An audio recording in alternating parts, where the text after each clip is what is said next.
皆さんこんばんは。フォーラム8プレゼンツ玉木のスポーツジャーナリズムの時間がやってまいりました。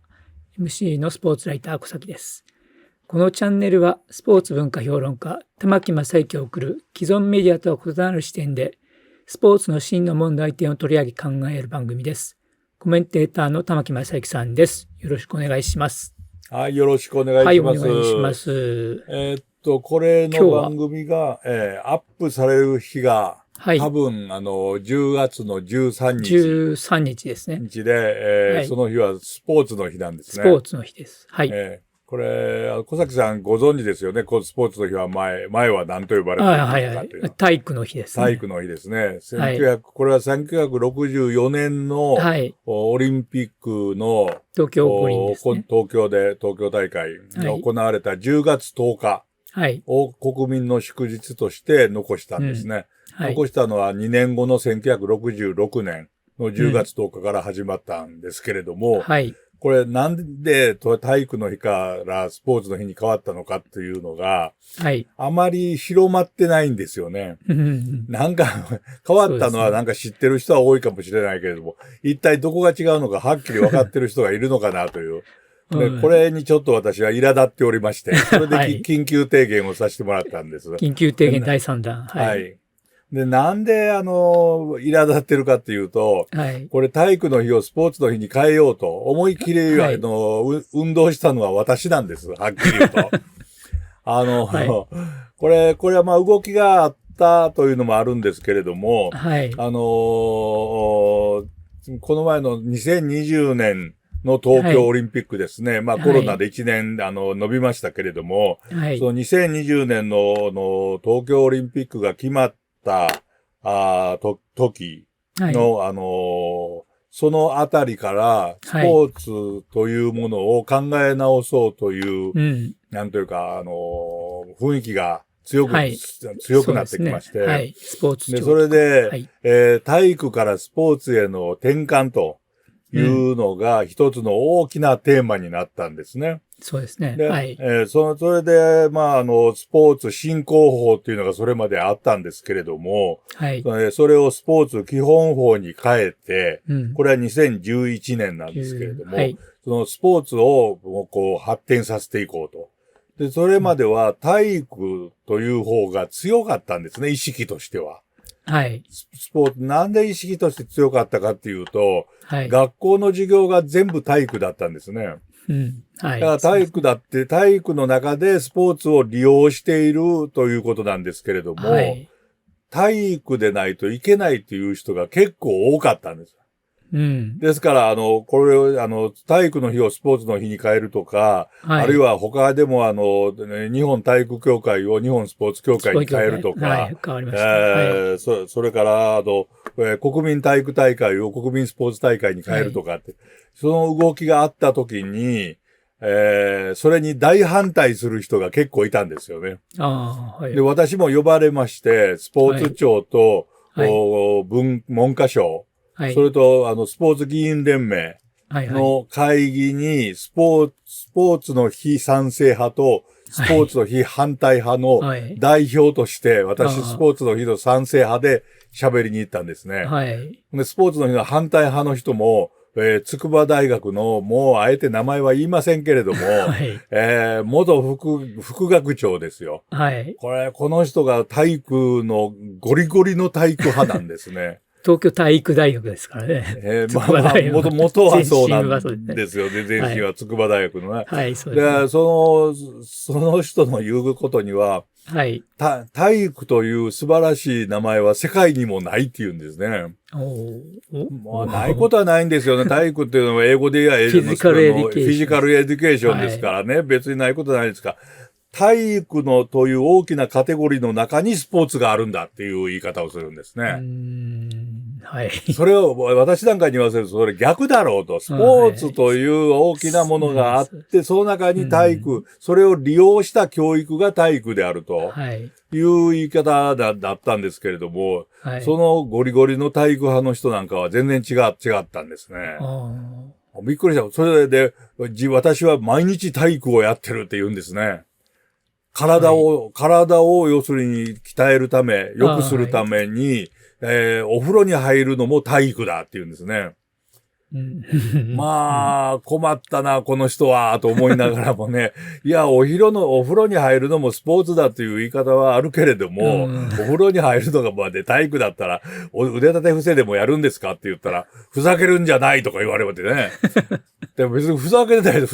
のはそっちじゃないですかっていうぐらい、まあ、その時には、スポーツ庁の若い職員とか、文科省の若い職員の人も、結構下をうつむいて笑うような感じだったんですけどもね。まあ、この後ほど、筑波大学の関係者の人に、あの人からこんな意見を聞いたんですけど、一体どうしてですかって言ったら、いや、体育として残す方が、利権があるからだと。利権、はい。要するに体育教育の利権っていうのがあるんですね。これはなかなかわからんでもないですね。わからんでもないでしょ。要するに全国の小中高大学に体育のクラブがあるんですね。このクラブはまとめてユニフォームとかいろいろスポーツの道具とかを買うわけですね。それを全部体育として仕切ってるという人のトップだったらしいんですね。それでなんとか体育という名前を残したいと。それでまあその人が最後というかまあもう一つ主張したことには、外国の名前を、国民の祝日に使ってはいけない。っていう言い方もしたんです。それで私はスポーツの日っていうのはカタカナで書きますから、カタカナは日本語ですっていう言い方したんですよね。そしたらまたそれもふざけんじゃないって言われたんですけど、いや、ふざけてはいないです。スポーツは日本語ですよ、カタカナで書けばっていうようなことになったんですけれども、結局は、まあ、スポーツの日にしようと。いうことの体制に流れていって、スポーツ議員連盟の人が全部そっちの方に賛成してくれたんですが、で、最終的にスポーツ議員連盟の集まりに行った時に、それが、スポーツの人はそれはどういうものかということが、定義があったんですね。定義を文科省とスポーツ庁から出してきたんです。で、その定義によると、スポーツと親しみ、他人を尊重する精神を培うとともに健康で活力ある社会の実現を願うと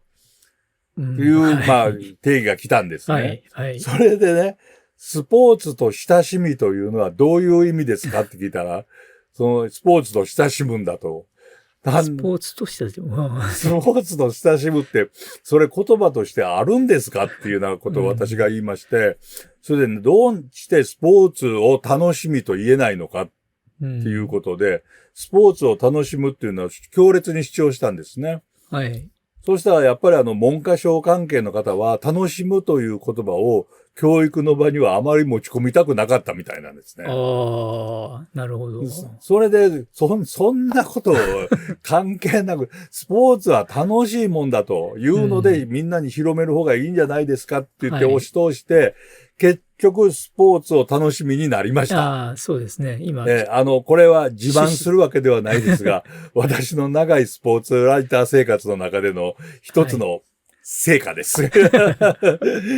これ、私がやったとはどこにも書いてないんですけれども、まあ、国会の裏にある議員連盟の会議室の中で、それを言って、それが通ったので、スポーツを楽しみとなったんですね。それはまあ嬉しいんですけれども、それによって、まあ先ほど言いました、日本体育協会もスポーツ協会に変わりましたし、日本、国民体育国体も、国スポに変わりましたし、それはそれでいいんですけれども、まだあんまり広まってないですよね。スポーツって。広まってないですね。というのは、言葉が変わっただけだと。そうですね。いうことになってるんですね。そこで一つ面白いのはね、日本体育大学っていうのが、かつては、日本体育大学ですね。これが日本フィジカルエデュケーションユニバーシティというなっていたのを、日本スポーツサイエンスユニバーシティに変えたんですね。で、これを機会に、スポーツに言葉が変わっているという。ところが、英語の名前は変えたけれども、日本語の名前は変えてないんですね。日本体育大学で。体育。そのまま。ほんで、それで理事長さんに、偶然、テレビで出会った時に、日本の名前も日本スポーツ大学に変えたらいいじゃないですかって言ったら、どう言われたと思います？まあ、この理事長さんっていうのは元国会議員もされた方で、国会議員で演説しながらの水をぶっかけたようなことをした結構面白い。レスリングの専門家と、ペルシャ地方のレスリングの本なんかすごくいい本を書かれている方なんですけれども、この方が、スポーツという言葉にしたら、セックスもそのうちに含まれるかって言われたんですね。まあ、これはね、一つの一説なんですよ。要するにスポーツっていうのはすごく、概念として広い概念がありますんで、まあ、セックスが含まれるかどうかって、この次ちょっと喋りますけどね。スポーツっていうのは確かに面白い表現で、アメリカの大指揮者、この人、ディミトリ・ミトロプロスという人なんですけれども、レナード・バーンスタインという有名なウエストサイドストーリー作った人の師匠さんみたいな当たる人ですが、この人の言葉で、Every music has a sportive element っていう言葉があるんですね。Every music has a sportive element. スポーツ的な要素。要素が入っていると。あらゆる音楽にはスポーツ的な要素が入っている。そのスポーツ的ではどういうことかって、まあ日本語に翻訳するときには、ジョーダンの要素が入っているというような訳し方もされてるんですね。だからスポーツにはジョーダンというような、とか、気まぐれとか、遊びとか、そういうような言葉も全部含まれている広い意味で、だから広い意味でスポーツを捉えるならば、例えば音楽もスポーツの一種だし、絵画もスポーツの一種だしっていうような言い方もできるというような言い方ができる。ここはまあ、それだけに私なんかは素晴らしい言葉だというふうに思うんですけれども、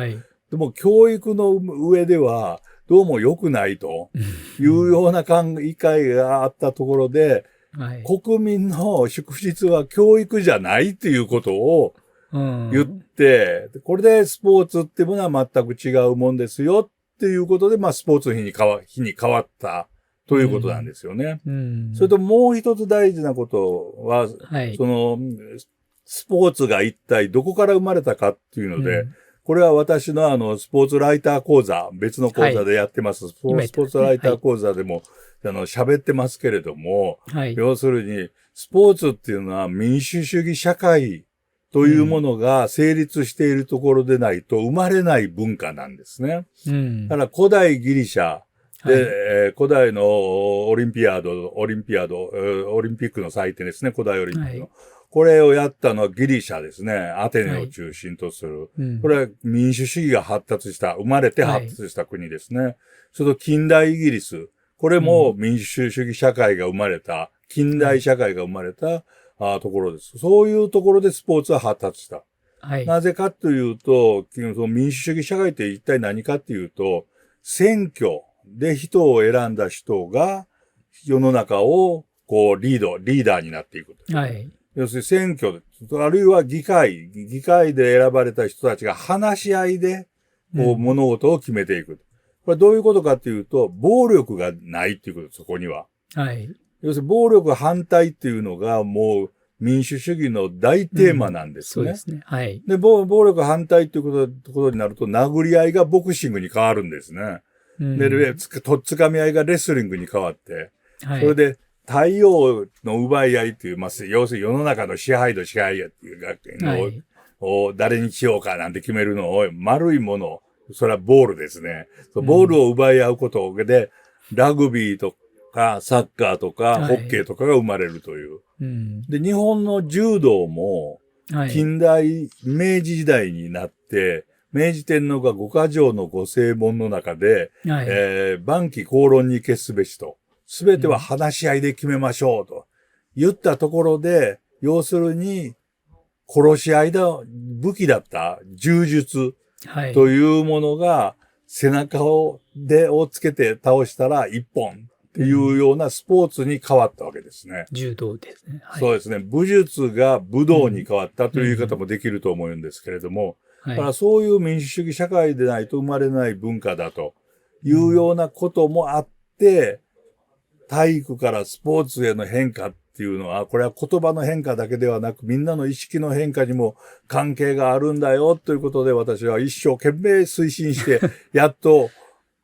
それが成立しました。でも成立したけれども、その内容の意味はあんまり関係なく単にスポーツだというふうに思われてるだけで、ちょっと辛いなと思うんで、皆さんにも、そのスポーツとは、暴力否定から生まれた唯一の文化なんだよということを知っておいてほしいと思いますね。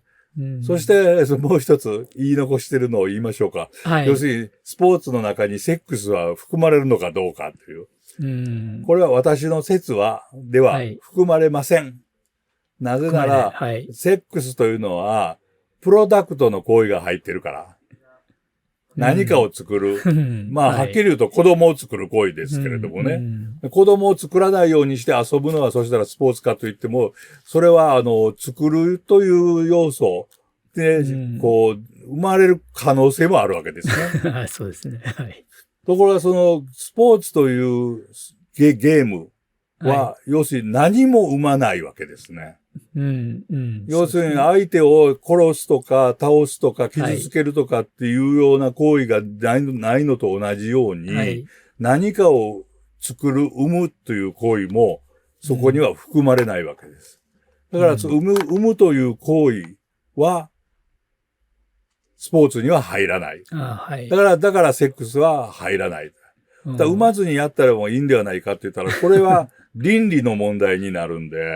それをスポーツとしてやろうというのは倫理上、許されないんではないかという言い方もできると思うんですね。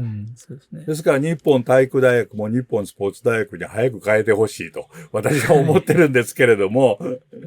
でもスポーツというのは、そういう具合にいろんなことが考えられるということを知ってほしい。これがスポーツ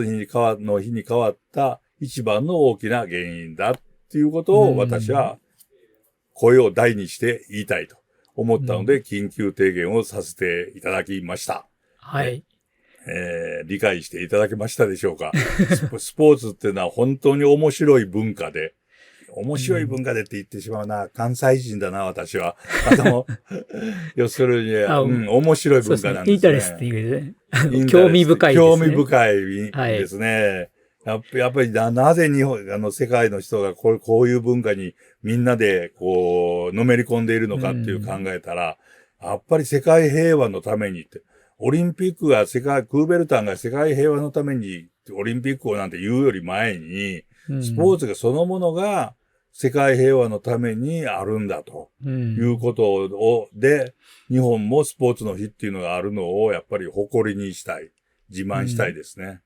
すっごく残念なことに、東京オリンピック、2021年の東京オリンピックが無観客になって、メダル数はたくさん取ったかもしれないけれども、一体何のためにやってるのかってわからないような、開会式をめぐる事件なんかも山ほどありまして、おまけに挙句の果てがなんか招致の時の裏金の話であるとか、まだまだ調査続いてますからね。まだ調査も続いてたら、裁判も続いてるようなことまで起こってしまったっていうのは非常に残念ですけれども、スポーツにはそれだけの意味があるというのをスポーツの日っていうものとともに考えてほしいと思います。ということでよろしく。皆さんご覧いただきありがとうございました。次回のフォーラム8プレゼンツ玉木のスポーツジャーナリズムを楽しみにしていてください。それでは皆さん次のエピソードでお会いしましょう。さようなら。